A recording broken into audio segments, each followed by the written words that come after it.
ইসলামে ভ্রাতৃত্ব বন্ধন রক্ষায় কিছু ছাড় স্যাক্রিফাইস করা জরুরি। ইসলামের আলোকে কতটুকু ছাড় দেওয়া যেতে পারে? ব্র্যাকেটে লিখেছেন, যেহেতু চারপাশে বেদাত শিরকে জর্জরিত সমাজ।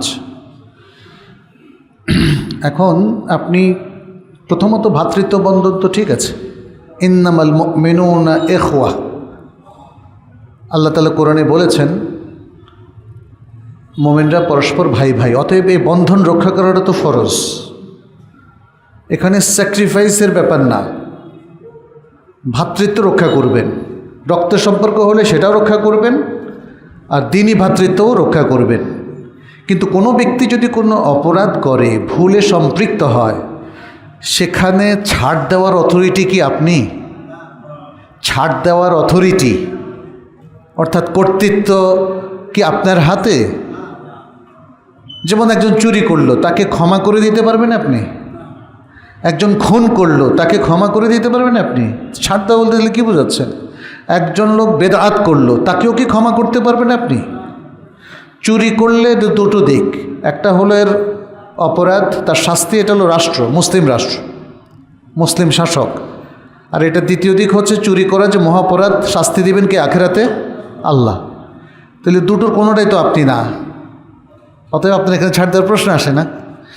দ্বিতীয়ত হচ্ছে যেমন শিরিক করা, বেদাত করা, এগুলো হলো পাপ, কিন্তু বেদাত করলে তার হাত কাটা যাবে বা এরকম কোনো কিছু আছে? নাই। এটা পাপ, এর শাস্তি দিবেন কে? আল্লাহ। এটা আখিরাত। শিরিকের শাস্তি দিবেন কে? আল্লাহ। কিন্তু কিছু কিছু ক্ষেত্রে হয়তো মুসলিম রাষ্ট্রের কর্তৃত্ব আছে। আমরা দীর্ঘ আলোচনায় না গিয়ে এতটুকু বলবো, আপনি বেদাতের বিপক্ষে থাকবেন না, এটা তো হতে পারে না, কিন্তু এটা প্রকাশ করবেন কি করে, এটা হচ্ছে ব্যাপার। একজন মানুষকে শিরক বিদাত সম্পর্কে তাম্বি করা, ইমানের দিকে তাকে আহ্বান করা, এটা আমার আপনার সবারই কর্তব্য। কিন্তু কোন উসলুবে, কোন পদ্ধতিতে, কোন অ্যাপ্রোচে, এটা হচ্ছে এখানে বুদ্ধিমত্তার পরিচয়।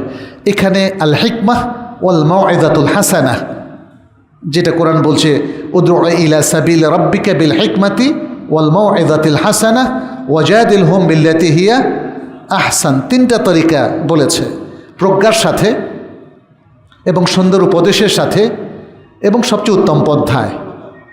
তো এটা তো আপনার মন মতো হলে হবে না।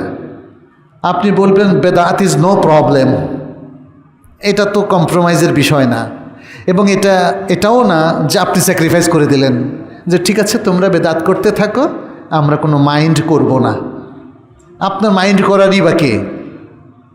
তো আল্লাহ তাআলার পক্ষ থেকেই তো এখানে শাস্তির ঘোষণা আছে। নবী সাল্লাল্লাহু আলাইহি ওয়াসাল্লাম বলছেন, ইয়াকুম ওয়া মুহদাসাতিল উমুর ফাইন্না কুল্লা মুহদাসাতিন বিদআহ ওয়া কুল্লা বিদআতিন দালালাহ ওয়া কুল্লা দালালাতিন ফিন্নার। ঠিক তেমনি যে কোনো পাপের ক্ষেত্রে আপনি হয়তো কিছু করতে পারছেন না, এটা হতে পারে। আপনার যদি কোনোই কর্তৃত্ব না থাকে এবং কোনোই আধিপত্য না থাকে, কোনোই ক্ষমতা না থাকে, তখন তো আপনি কিছু করতে পারবেন না। এটাকে স্যাক্রিফাইস বলে না, এটা হচ্ছে আপনি দুর্বল মানুষ, পারছেন না। সবল হলে কি করতেন? মারধর করতেন না। এখানেও ব্যাপার হচ্ছে দাড়ির একটা ভূমিকা আর রাষ্ট্রের আরেকটা ভূমিকা, মনে রাখবেন। দাড়ি কিন্তু তিনি আইন প্রয়োগকারী সংস্থা নন, অতএব তার কর্তব্য হচ্ছে তিনি মানুষকে জ্ঞান দিয়ে আলোকিত করবেন, জ্ঞান শেখাবেন, তাকে সুন্দর অ্যাপ্রোচে বুঝাবেন, কনভিন্সড করবেন, মোটিভেশন দেবেন। এটা হচ্ছে দাঁড়ির কর্তব্য। এবং সেই ক্ষেত্রেই আল্লাহ সুবহানাহু ওয়া তাআলার বক্তব্য নবীর প্রতি, যখন তার কোনো কর্তৃত্ব ছিল না, ওমা আলাইকা ইল্লাল বালাগ, প্রচার করাই হচ্ছে আপনার দায়িত্ব। দাঁড়ির দায়িত্ব হলো প্রচার করা, বিচার করা নয়। অতএব একজন দাড়ি বিচারকের মতো তার সুরে তার মতো করে কাজ করবেন না, তিনি একজন শিক্ষকের মতো করে এবং দাড়ির মতো করে কাজ করবেন। Salafi.9 রাসূলের কথা বলে।